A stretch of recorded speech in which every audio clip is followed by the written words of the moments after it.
السلام عليكم ورحمة الله وبركاته. الحمد لله رب العالمين، والصلاة والسلام على أشرف المرسلين وعلى آله وصحبه أجمعين، أما بعد، فقد قال الله تعالى في القرآن العظيم والفرقان المجيد: أعوذ بالله من الشيطان الرجيم، بسم الله الرحمن الرحيم. إن الصلاة ونسكي ومحياي ومماتي لله رب العالمين. رب اشرح لي صدري ويسر لي أمري واحلل عقدة من لساني يفقهوا قولي. اللهم صل على سيدنا محمد، اللهم صل عليه وسلم.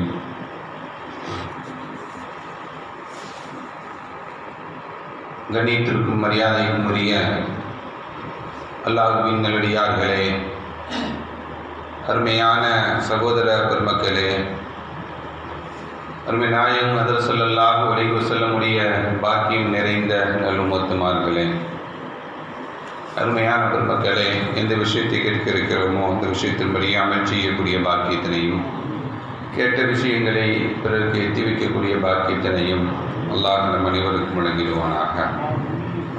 நம்முடைய வாழ்நாட்களை அல்லாஹ் ஆரோக்கியமான வாழ்நாட்களாக ஆக்கி தருவானாக. மருத்துவமனைகளுக்கு செல்லாத காலங்களாக ஆக்கி தருவானாக.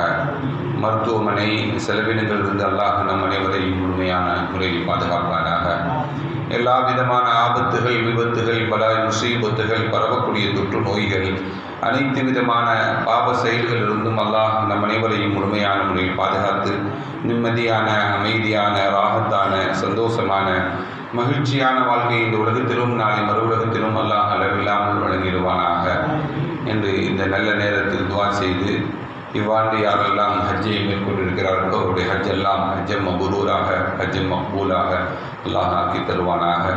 அதே போன்ற பாக்கியங்களை அல்லாஹ் நமக்கும், நம்முடைய குடும்பத்தார்களுக்கும், நம்முடைய சந்ததிகளுக்கும் அல்லாஹ் அந்த பாக்கியங்களை அளவில்லாமல் நிரப்பமான முறையில் வழங்கிடுவானாக என்று இந்த நல்ல நேரத்தில் துவா செய்து எனது உரையை துவங்குகிறேன்.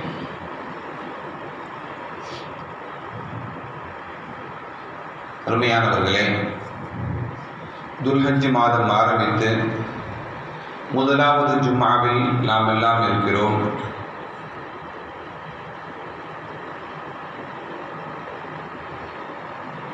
இரண்டு நாட்கள் கழித்து திங்கட்கிழமை அன்று நமக்கு ஹஜ்ஜி பெருநாள். அந்த ஹஜ்ஜி பெருநாளில் நாம் எல்லாம் குர்பானி எனும்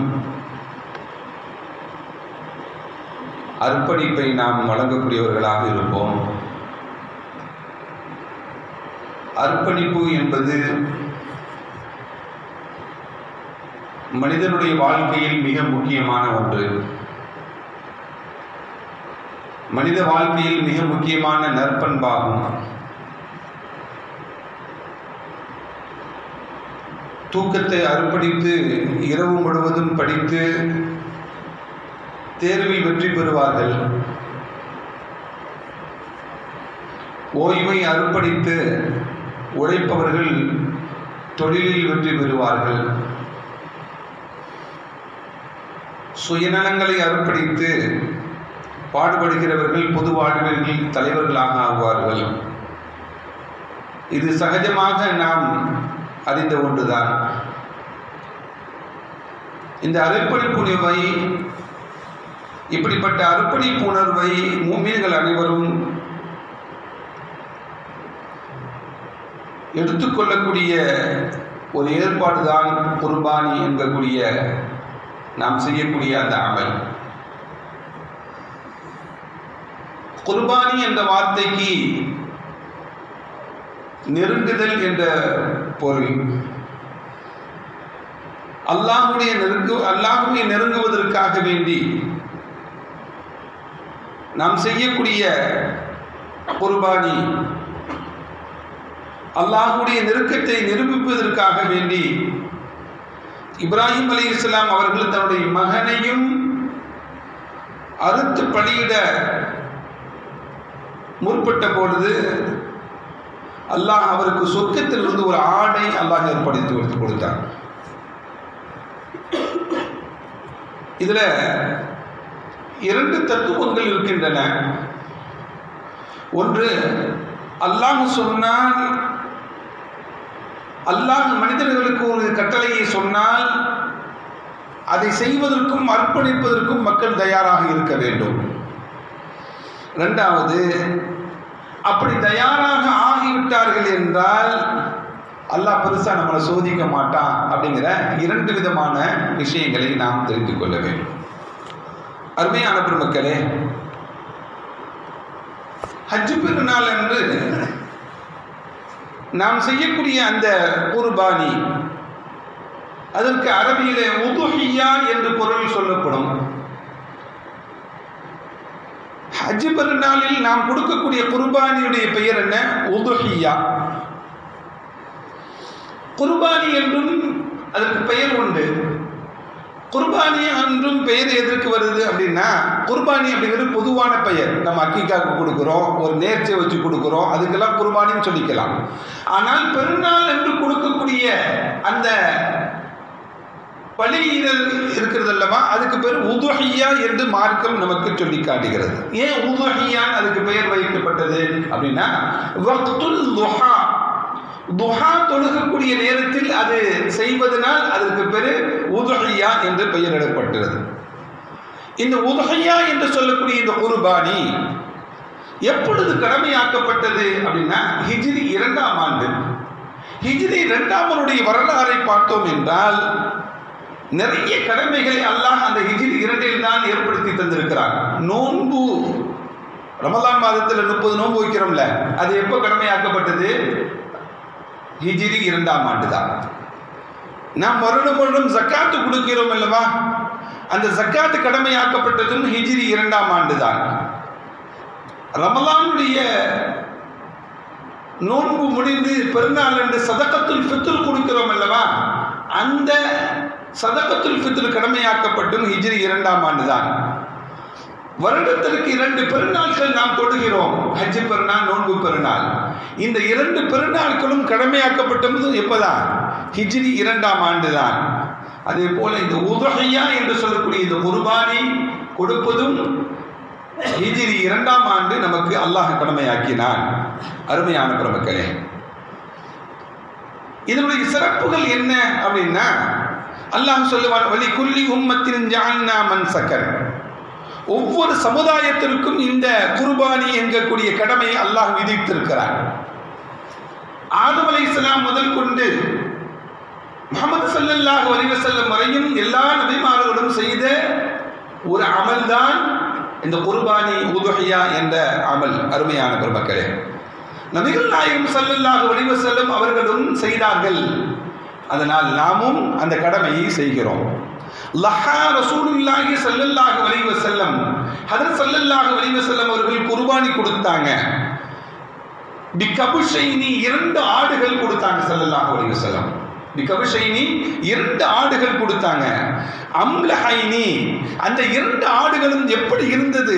ஸல்லல்லாஹு அலைஹி வஸல்லம் கொடுத்த குர்பானியுடைய ஆடு வெள்ளையும் கருப்பும் கலர் கலந்த ஆடாக இருந்தது. 2 ஆடு கொடுத்தாங்க. அந்த 2 ஆடும் எப்படி இருந்துச்சு?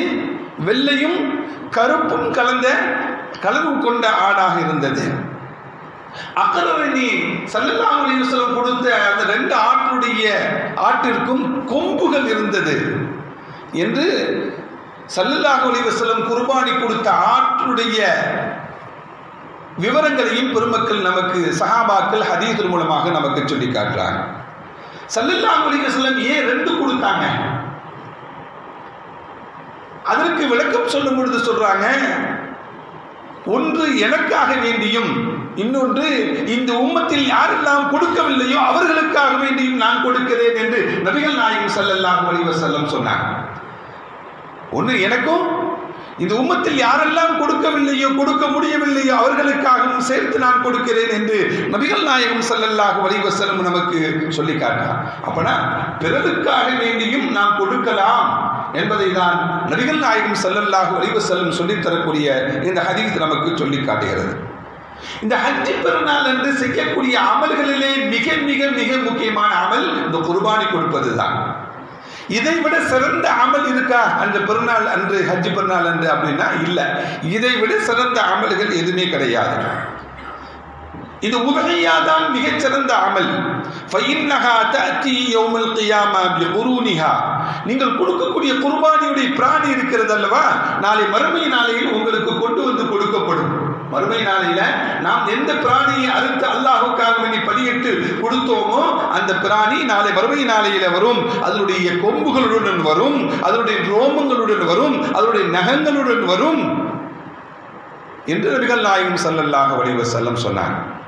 நீங்கள் கொடுக்கக்கூடிய குர்பானியுடைய பிராணியுடைய அறுக்கிறீர்கள் அல்லவா, அறுத்து அந்த இரத்தம் அதனுடைய உடலில் இருந்து பூமிக்கு செல்வதற்கு முன்பாக அது அல்லாஹ்வை போய் அடைந்து விடுகிறது. அறுத்து அதனுடைய இரத்தம் பூமியில் படுவதற்கு முன்பாக அந்த நன்மை எங்க போய் சேர்ந்துருது? அல்லாஹ்விடத்தில் அது போய் சேர்ந்துருது. கபல ஐ யகாயில் அருது, அல்லாஹ்விடம் போய் சேர்ந்துருது.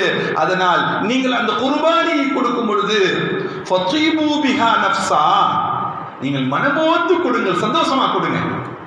நீங்க அதை என்ன பண்ணுங்க, மனமோந்து செய்யுங்கள் அந்த குர்பானியுடைய அமலை என்று நபிகள் நாயகம் ஸல்லல்லாஹு அலைஹி வஸல்லம் நமக்கு சொல்லி காட்டுறாங்க. அருமையான பெருமக்களே, உல்ஹையா என்று சொல்லக்கூடிய இந்த குர்பானி இருக்கிறது அல்லவா, இது சட்டமாக்கப்படுவதற்குண்டான காரணங்கள் என்ன? நபிகள் நாயகம் ஸல்லல்லாஹு அலைஹி வஸல்லம் அவர்களிடத்துல சஹாபாக்கள் வந்து கேட்பாங்க, யா ரசூலல்லாஹ் மா ஹாதிஹில் அலாஹி, இந்த உதுஹியா கொடுக்கக்கூடிய நிலை இருக்கிறது அல்லவா, அதை பற்றி நீங்கள் சொல்லுங்கள். ஏன் கடமையாக்கப்பட்டது, எப்படி கடமையாக்கப்பட்டது என்றெல்லாம் சஹாபா பெருமக்கள் ஸல்லல்லாஹு அலைஹி வஸல்லம் அவர்களிடத்துல மா ஹாதிஹில் அலாஹி, இது கடமையாக்கப்பட்டதற்குண்டான காரணங்கள் என்ன என்று கேட்கும் பொழுது கால ரசூலுல்லாஹி ஸல்லல்லாஹு அலைஹி வஸல்லம் சொன்னாங்க, சுன்னத அபீக்கும் இப்ராஹிம் அலைஹிஸ்ஸலாம், உங்களுடைய முற்பாட்டரான ஹஜ்ரத் இப்ராஹிம் அலைஹிஸ்ஸலாம் அவர்களுடைய வழிமுறை என்று நபிகள் நாயகம் ஸல்லல்லாஹு அலைஹி வஸல்லம் நமக்கு சொல்லி காட்டுறாங்க. சஹாபாக்கள் கேட்டாங்க, அடுத்து காலு மாலனா பீஹா மினல் அஜ்ர், அதனால எங்களுக்கு என்ன நன்மைன்னு கேட்டாங்க. இப்ராஹிம் அலைஹிஸ்ஸலாம் செஞ்சாங்க, அதை நாங்கள் பின்பற்றி செய்கிறோம், அதன் மூலமாக எங்களுக்கு என்ன நன்மைகள் இருக்கிறது என்று சஹாபாக்கள் ஸல்லல்லாஹு அலைஹி வஸல்லம் அவர்களிடத்தில் கேட்டாங்க. கால ஸல்லல்லாஹு அலைஹி வஸல்லம் சொன்னாங்க, பிகுல்லி கத்ரத்துன் ஹஸனா, அந்த ஆட்டை அறுத்து அதனுடைய இரத்தங்கள் இருக்கிறது அல்லவா, அந்த இரத்தத்தினுடைய ஒவ்வொரு துளிகளுக்கும் நன்மைகள் இருக்கின்றன என்று சொன்னாங்க. இன்னொரு ஹதீஸ்ல வருது, ஒபிகுல்லி ஷஅகத்துன் ஹஸனா, ஒவ்வொரு முடிக்கும் நன்மைகள் இருக்கிறது என்று நபிகள் நாயகம் ஸல்லல்லாஹு அலைஹி வஸல்லம் சொன்னாங்க. அறுக்கக்கூடிய ஆற்றுடைய ஒவ்வொரு இரத்த துளிக்கும் நன்மைகள் இருக்கின்றன, ஒவ்வொரு முடிக்கும் நன்மைகள் இருக்கின்றன என்று இரண்டு விதமான ஹதீஸ்களை நபிகள் நாயகம் ஸல்லல்லாஹு அலைஹி வஸல்லம் நமக்கு சொல்லி காட்டுறாங்க. அருமையான பெருமக்களே, அதனால நீங்கள் கொடுக்கக்கூடிய குர்பானி பிராணியை நல்ல முறையில் வாங்கி நல்ல முறையில் கொடுங்க. நபிகள் நாயகம் ஸல்லல்லாஹு அலைஹி வஸல்லம் சொன்னாங்க, நீங்க கொடுக்கக்கூடிய குர்பானி இருக்குல்ல, அந்த குர்பானியுடைய பிராணி நல்ல பிராணியாக, நல்ல தடகாத்திரமான பிராணியாக நீங்கள் வாங்கி கொடுங்கள். ஏன் அப்படின்னா ஃபைன்னஹா மதாயாக்கும் அலஸ்ஸிராத், நாளை மறுமை நாளையில சிராத்துல் முஸ்தகீம் பாலத்தை கடந்து செல்வதற்குண்டான வாகனமாக அல்லாஹ் உங்களுக்கு கொடுப்பாத. நீங்க நோஞ்ச ஆண்டை பிடிச்சிட்டு வந்து கொடுத்தோம் அப்படின்னா சிராத்துல் முஸ்தகீம் பாலத்தை அது எப்படி வேகமா போகும்? நல்ல தடகாத்திரமான நல்ல சதைப்பிடிப்பு உள்ள உற்சாகமான ஆடை நாம் இன்றைக்கு கொடுத்தோம் அப்படின்னா நாமளை மறுமை நாளை சிராத்துல் முஸ்தகீம் பாலத்தை கடந்து செல்வதற்கும் என்ன பண்ணும், அது வேகமாக செல்வதற்கு அது உபயோகமாக இருக்கும். அதனால நல்ல முறையில் நல்ல ஆடை வாங்கி கொடுங்க என்பதையும் நபிகள் நாயகம் ஸல்லல்லாஹு அலைஹி வஸல்லம் நாளை மறுமை நாளில் சிராத்துல் முஸ்தகீனுடைய வாகனமாக அது உங்களுக்கு அமையும் என்று நபிகள் நாயகம் ஸல்லல்லாஹு அலைஹி வஸல்லம் சொன்னாங்க. அருமையான பெருமக்களே, குர்பானி கொடுப்பதற்குண்டான நோக்கம் என்ன நமக்கு அப்படின்னா, அல்லாஹ் நமக்கு கொடுத்த நிஅமத்துகள், அவன் கொடுத்த அருள்கள், அவன் கொடுத்த பாக்கியங்கள், அவனுக்கு நன்றி செலுத்துவதற்காக வேண்டி கொடுக்கிறோம். அவன் கொடுக்கும்படி நமக்கு கட்டளையிட்டு இருக்கிறான், அந்த கட்டளையை நாம் நிறைவேற்றுகிறோம். அல்லாஹ்வுக்கு நன்றி செலுத்தக்கூடிய நிலையில நாம் நிறைவேற்றுவோம். ஒன்று. இரண்டாவது, ஹஜ்ரத் இப்ராஹிம் அலைஹிஸ்ஸலாம் அவர்கள் செய்த தியாகத்தை நம்முடைய மனதிலும் நினைவு கொண்டு என்ன பண்ணணும், அதை நிறைவேற்றுவது. மூணாவது, அந்த பெருநாள் என்பது சந்தோஷமான நாள், மகிழ்ச்சியான நாள். நாம் எப்படி சந்தோஷமாகவும் மகிழ்ச்சியாகவும் உண்டு அந்த நாளை கழிக்கிறோமோ, ஏழைகளுக்கும் அதே உணவு சாப்பிடுவதற்காக வேண்டி உயர் உணவான இறைச்சியை அவர்களுக்கு கொடுத்து பங்கிட்டு கொடுத்து அவர்களையும் சந்தோஷப்படுத்தக்கூடிய நிலைதான் இந்த குர்பானியுடைய நோக்கம் என்று பெருமக்கள் நமக்கு சொல்லி காட்டுவாங்க. அருமையான பெருமக்களே, ஹஜ் பெருநாள் அன்று ஒரு ஆளு என்ன பண்றாரு? ஒரு 10 லட்சம் ரூபாய் சதக்கா பண்றாரு. 10 லட்சம் ரூபாய் சதக்கா பண்றாரு. ஆனா குர்பானி கொடுக்கல. குர்பானி கொடுத்தால் என்ன நன்மை கிடைக்குமோ அந்த நன்மை 10 லட்சம் ரூபாய் செலவு பண்ணினாரே அது கிடைக்குமா அப்படின்னா கிடைக்கவே கிடைக்காது. ஏனென்றால் அன்றைய தினத்தில் செய்யக்கூடிய அமல்களிலே மிகச்சிறந்த அமல் இதுதான். குர்பானி கொடுப்பதுதான் மிகச்சிறந்த அமல் என்று நமக்கு சொல்லி காட்டுறாங்க. அப்படின்னா 10 லட்சம் ரூபாய் சதக்கா செய்தால் அந்த 10 லட்சம் ரூபாய்க்குண்டான நன்மைகள் கிடைக்குமே தவிர குர்பானி கொடுத்ததுடைய நன்மை எதில் கிடைக்காது? அந்த 10 லட்சம் ரூபாய் சதக்கா செய்ததுனால கிடைக்காது. 10,000 ரூபாய் ஆடு விட்ட நன்மை எதில் கிடைக்காது? 10 லட்சத்தினுடைய சதக்காவில் கிடைக்காது. ஏனென்றால் இதை செய்தால்தான் இதற்குண்டான நன்மைகள் நமக்கு கிடைக்கப்பெறும் என்று பெருமக்கள் நமக்கு சொல்லித் தர்றாங்க. அருமையான பெருமக்களே, அதே போல நாம குர்பானி கொடுக்கிறோம். நம்ம குர்பானி கொடுக்கிறோம். கொடுக்கக்கூடிய சமயத்தில் எந்த அடிப்படையில் கொடுக்கிறோம்? அது வாஜிபா, சுன்னத்தா, ஃபர்தா அப்படிங்கிறதை நாம் தெரிந்து கொள்ள வேண்டும். குர்பானி ஹனபி மதஹபில் பின்பற்றக்கூடியவர்களுக்கு அது வாஜிபு, கட்டாய கடமை. ஷாஃபி மதஹபை சார்ந்தவர்களுக்கு அது சுன்னத் முஅக்கதா, சுன்னத்து முஅக்கதா. அருமையான பெருமக்களே, ஏன் இப்படி சட்டங்கள் ஸல்லல்லாஹு அலைஹி வஸல்லம் கொடுத்தாங்களே? ஸல்லல்லாஹு அலைஹி வஸல்லம் கொடுத்தாங்கல்ல, எந்த அடிப்படையில் இது வாஜிபு சுன்னத்து? இரண்டு மதுஹபுகளும் ரெண்டு விதமான சட்டங்களை சொல்றாங்க. இவங்க வாஜிபுன்னு சொல்றாங்களே, இது சுன்னத்துன்னு சொல்றாங்களே அப்படின்னா, ஒவ்வொரு இமாம்களும் ஒரு குர்ஆன் ஆயத்தையோ அல்லது ஹதீஸையோ ஆய்வு பண்ணி நமக்கு சட்டமாக ஏற்றி தர்றாங்க.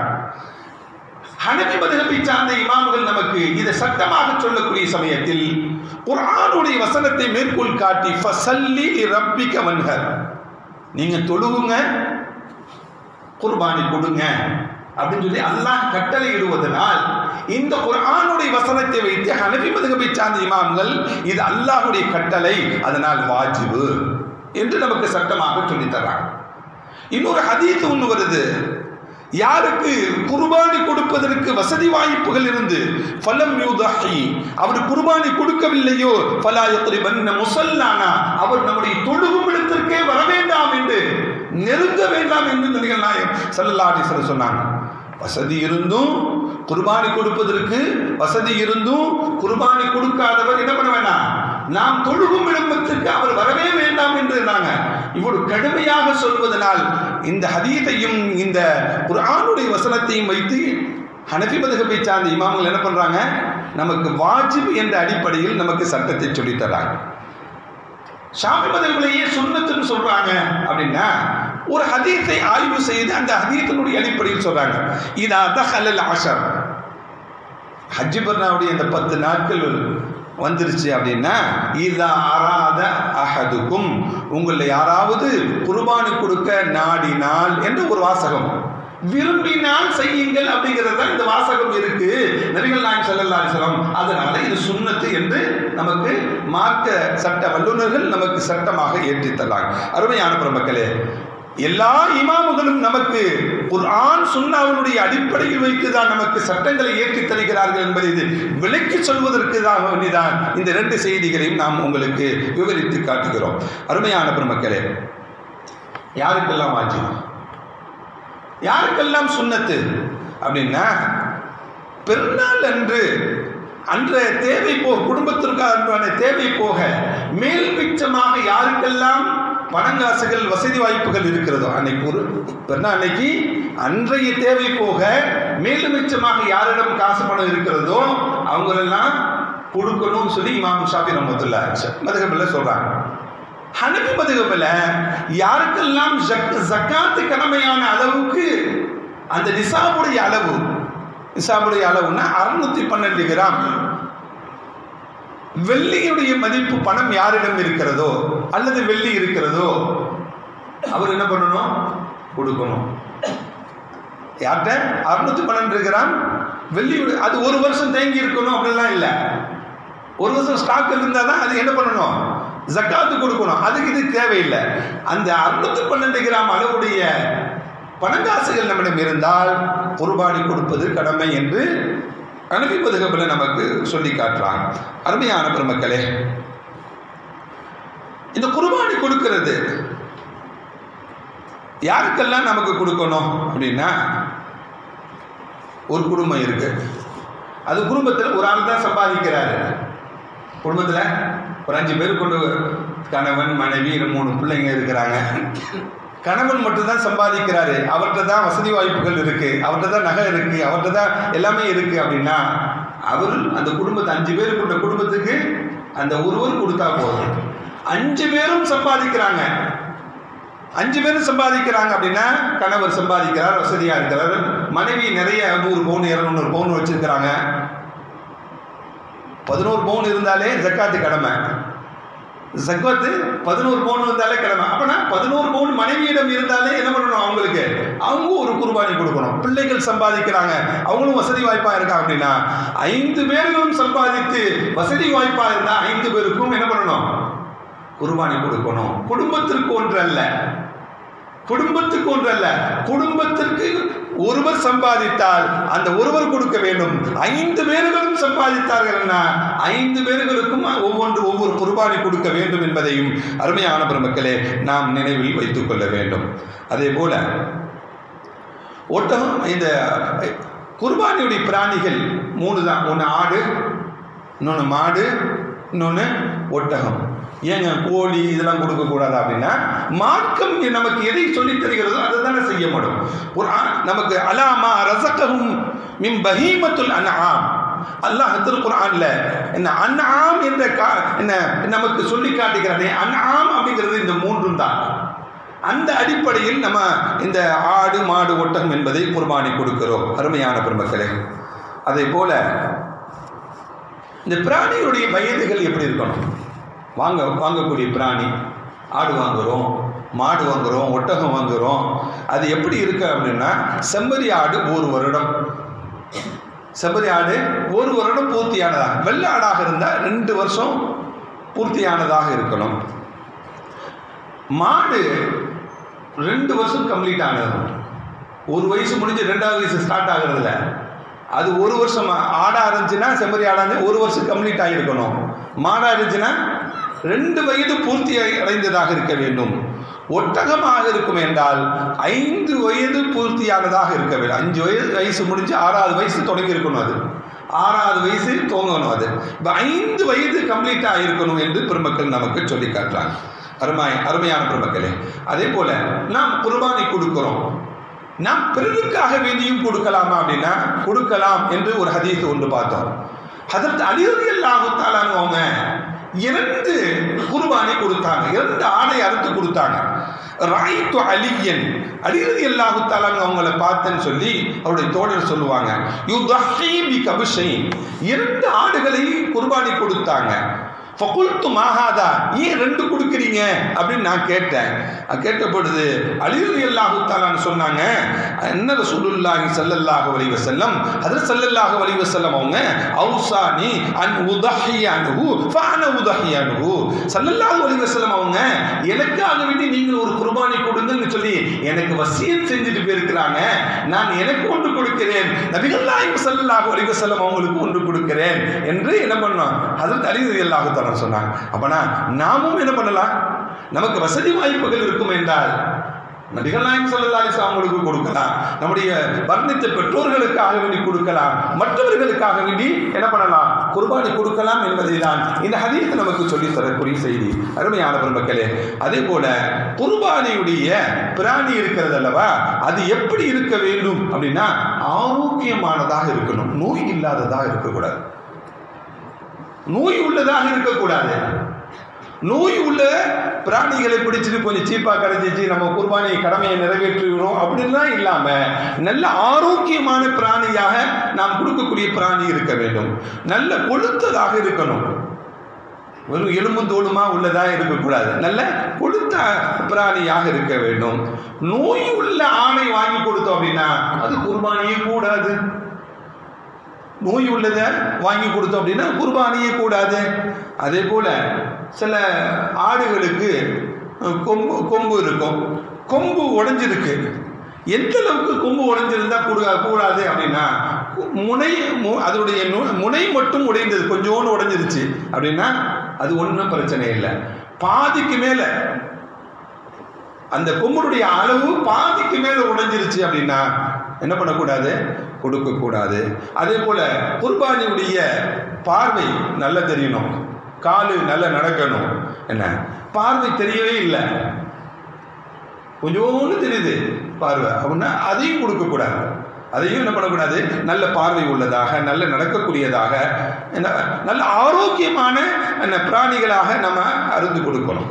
அதே போல நாம் பிராணியை அறுக்கக்கூடிய சமயத்தில் அது குர்பானியாக இருக்கட்டும் அல்லது நம்முடைய தேவைக்காக வேண்டி அறுக்கக்கூடியதாக இருக்கட்டும், ஸல்லல்லாஹு அலைஹி வஸல்லம் சொன்னாங்க, இதா தபஹத்தும் அஹ்ஸினு தபஹ், நீங்கள் அறுத்தீங்க அப்படின்னா நல்ல முறையில் அழகான முறையில் அறுங்க அப்படிங்கிறாங்க. அழகான முறையில் அறுக்கிறதுனா என்ன, அது அறுக்கும் பொழுது அதனுடைய வலி அதற்கு குறைவாக இருக்க வேண்டும், வலி அதிகமாக இருக்கக்கூடாது. அறுத்தாலே வலிக்கத்தானே செய்யும், அறுத்தாலே வலிக்கத்தானே செய்யும் அப்படின்னா அறுத்தால் வலிக்கும், ஆனால் வலியை கூட்டக்கூடிய செயல்கள் இருக்கக்கூடாது. வலியை கூட்டக்கூடிய செயல் அப்படின்னா கத்தி நல்ல சாஃபா வச்சிருக்கணும். ஒரு அறுத்து முழுமையாக முடிவதற்கும் 4-5 தடவை இப்படி போட்டு அறுக்கிறதுக்கும் வித்தியாசமா இருக்கா இல்லையா?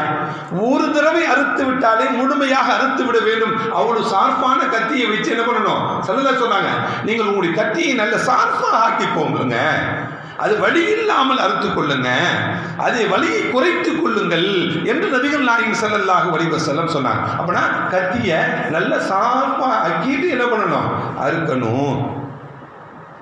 அதே போல முட்டை கத்தி வச்சு அறுக்கக்கூடாது. அதே போல சில பேர் குர்பானி கொடுக்கக்கூடிய சமயத்தில் ஆடு நல்ல கட்டி போட்டுட்டு அதுக்கு முன்னாடி கத்தியை தீட்டி இருப்பாங்க. நபிகள் நாயகம் ஸல்லல்லாஹு அலைஹி வஸல்லம் அப்படி ஒரு காட்சியை பார்க்கிறாங்க. ஸல்லல்லாஹு அலைஹி வஸல்லம் அப்படி ஒரு காட்சியை பார்க்கிறாங்க. ஒருவர் ஆட்டை நல்ல கட்டி படுக்க போட்டுட்டு அதுக்கு முன்னாடியே கட்டியை தீட்டுறார். இந்த காட்சியை நபிகள் நாயகம் ஸல்லல்லாஹு அலைஹி வஸல்லம் சொன்னாங்க, அதை அறுப்பதற்கு முன்பாக, அதை மரணிப்பதற்கு முன்பாக இன்னொரு தடவை மரணிக்க செஞ்சு விடுவாயே. அப்படின்னா என்ன, நீ அதுக்கு முன்னாடி கத்தியை காட்டினீன்னா உன்னை அறுக்க போறான்னு சொல்லி அதுக்கு நீ பயங்காட்டிக்கிட்டு இருக்கிற என்று நபிகள் நாயகம் ஸல்லல்லாஹு அலைஹி சொன்னாங்க. அப்பனா நாம் அறுக்கக்கூடிய கத்தியை கூட அதுக்கு முன்னாடி வச்சு தீட்டக்கூடாது. அது ஒரு பக்கமாக இருக்க வேண்டும், கத்தி இன்னொரு பக்கம் தீட்டிட்டு வரணும். அதை படுக்க வச்ச பிறகு அதை கத்தி அதுக்கு முன்னாடியே தீட்டிட்டு இருக்கக்கூடாது என்றெல்லாம் நபிகள் நாயகம் ஸல்லல்லாஹு அலைஹி வஸல்லம் சொன்னாங்க. ஒரு ஆட்டை என்ன பண்றாரு, காதை பிடிச்சி இழுத்துட்டு போறாரு, காதை பிடிச்சி இழுத்துட்டு போறாரு. ஸல்லல்லாஹு அலைஹி வஸல்லம் இதை பார்க்கிறாங்க, பார்த்துட்டு சொன்னாங்க, அதை காதை பிடிச்சி இழுத்துட்டு போனீங்கன்னா அதுக்கு வலி ஏற்படும். அதுக்குதான் போறாரு, காதை பிடிச்சு எடுத்துட்டு போனீங்கன்னா அதுக்கு வலி ஏற்படும், அதனுடைய கழுத்தை பிடரியை பிடித்து அழைத்து செல்லுங்கள் என்று. அப்படி இங்க பிடிச்சிட்டு அழைச்சிட்டு போனோம்னா அதுக்கு வலிக்காது என்ற முறையை எல்லாம் நபிகள் நாயகம் ஸல்லல்லாஹு அறுக்க தான் போறாங்க, அது சாக தான் போகுது என்றாலும் அந்த பிராணிக்கு உண்டான முறைகளையும் அதை துன்புறுத்தக்கூடிய நிலையும் இருக்கக்கூடாது என்பதை எல்லாம் நபிகள் நாயகம் ஸல்லல்லாஹு அலைஹி வஸல்லம் நமக்கு சொல்லித்தர்றாங்க. அப்படின்னா அறுக்கக்கூடிய முறைகளை நாம் கவனமாக இந்த ஒழுக்கங்களை எல்லாம் பேணி நடந்து கொள்ள வேண்டும் என்பதை தான் இந்த நிகழ்வுகள் எல்லாம் நமக்கு சொல்லி காட்டுகிறது. அருமையான பெருமக்களே, நாம் குர்பானி கொடுக்கிறோம். குர்பானி கொடுக்கக்கூடியதை 3ஆக பங்கிட்டு எல்லாருக்கும் தெரியுதா, ஒன்று நம்முடைய குடும்பத்திற்கு, இன்னொன்று உறவுகளுக்கு, அல்லது இன்னொரு பங்கு ஏழைகளுக்கு. நம்முடைய குடும்பங்களிலேயே ஏழைகள் நிறைய இருக்கிறாங்க அப்படின்னா ஏழைகள் பங்கையும் சேர்த்து என்ன பண்ணிக்கலாம், உறவுகளுக்கு நம்ம கொடுத்துக்கலாம் என்பதையும் நாம் நினைவில் வைத்துக் கொள்ள வேண்டும்.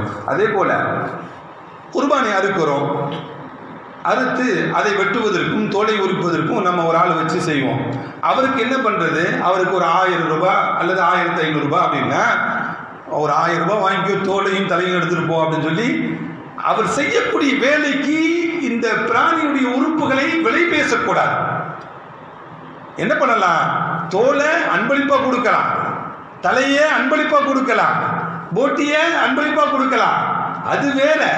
அவருக்கு தேவையுடையவராக இருந்தால் அன்பளிப்பாளர் கொடுக்கலாமே தவிர, ஆனால் என்ன பண்ணக்கூடாது? கூலியாக, அதற்குண்டான கூலியாக கொடுக்கவே கூடாது என்பதையும் நாம் நினைவில் வைத்துக் கொள்ள வேண்டும். அதே போல ஒரு ஆள் குர்பானி கொடுக்குறதுக்காண்டி நான் இந்த வருஷம் குர்பானி கொடுக்கணும், நான் மூத்தாயிட்டேன்னா எனக்கு குர்பானி கொடுத்துருங்கன்னு சொல்றாரு. ஒரு தகப்பன் ஒரு பிள்ளைகிட்டையோ அல்லது வேற யார்கிட்டையோ சொல்றாரு, நான் குர்பானி இந்த வருஷம் கொடுக்கணும், நான் மூத்தாயிட்டேன், என்ன பண்ணுங்க, என்னுடைய குர்பானியை நிறைவேற்றிடுங்கன்னு சொல்லி வசியம் செஞ்சுட்டு மூத்தாயிடுறாரு. இறந்தவருக்காக வேண்டி இவர் கொடுப்பார் அல்லவா, இந்த கறியை இவர் சாப்பிடலாமா, அவர் குடும்பத்தார்கள் சாப்பிடலாமா அப்படின்னா அந்த முழுக்க அந்த கறியை ஏழைகளுக்கு கொடுத்துக்க வேண்டும். இறந்தவருடைய வசியத்துடைய அடிப்படையில் கொடுக்கக்கூடிய குர்பானியுடைய மாமிசத்தை நாம் சாப்பிடக்கூடாது, முழுசா என்ன பண்ணணும், சதகாவாக ஏழைகளுக்கு கொடுத்துடணும். அதே போல குர்பானியுடைய பிராணியாக இருக்கட்டும், ஆட்டை அறுத்து அதை மாமிசத்துக்காக நீ பயன்படுத்தக்கூடியதாக இருக்கட்டும், அதுல சில உறுப்புகளை சாப்பிடுவதை மார்க்கம் தடை செய்திருக்கிறது. மறைவான பகுதி, ஆண் பெண் 2 பிராணிகளாக இருந்தாலும் அதுக்கு மறைவான பகுதிகள் இருக்கிறது அல்லவா, அந்த மறைவான பகுதியை சாப்பிடக்கூடாது. ஆண் உறுப்பு பெண் உறுப்பு இருக்குல்ல, அதை சாப்பிடக்கூடாது. அதே போல ஆணுக்கு இருக்கக்கூடிய விதை அதை சாப்பிடக்கூடாது, சிறுநீர் பை அதை சாப்பிடக்கூடாது, இரத்தம் சாப்பிடக்கூடாது, பித்தப்பை அதை சாப்பிடக்கூடாது என்று மார்க்கம் நமக்கு சாப்பிடாத உறுப்புகளையும் மார்க்கம் நமக்கு சொல்லித்தர்றாங்க. அதே போல குர்பானி யார் கொடுக்குறாங்களோ அவங்க தன்னுடைய கையினாலே கொடுக்கணும், தன்னுடைய கரத்தினாலே கொடுக்கணும். அவங்களால கொடுக்க முடியல, கொடுப்பதற்குண்டான சக்தி இல்லை, பயமா இருக்கு அப்படின்னா இன்னொருவரை கொடுக்க சொல்லி கூட நாம் அருகாமையில் இருக்க வேண்டும். அன்னை ஃபாத்திமா ரலியல்லாஹு தஆலா அவங்களுக்கு ஸல்லல்லாஹு அலைஹி வஸல்லம் குர்பானி கொடுக்குறாங்க. குர்பானி கொடுக்கும் பொழுது அன்னை ஃபாத்திமாவை அருகாமையில் நிற்க வைத்து என்ன பண்றாங்க, குர்பானி கொடுக்குறாங்க. அதனால அந்நிய ஆடவர்களுக்கு முன்னாடி பெண்களை நிற்கணும் தேவையில்லை, அது ஹிஜாபோடு தான் இருக்கணும், அது கவனமாக இருந்து கொள்ள வேண்டும். அதே போல அறுக்கக்கூடியவர் நமக்கு அறுக்க தெரியல, இன்னொருவர் வைத்து அறுக்கிறோம், அறுக்கக்கூடியவர் யாரா இருக்கணும், முஸ்லிமாக இருக்க வேண்டும், மிக முக்கியம். அறுக்கக்கூடியவர் முஸ்லிமாக இருக்க வேண்டும். இரண்டாவது பிஸ்மில்லாஹி அல்லாஹு அக்பர் என்பதையாவது சொல்லி என்ன பண்ணணும், அறுக்க வேண்டும். அதே போல நாம் அறுக்கக்கூடிய சமயத்தில் துஆ செய்து கொள்ள வேண்டும்.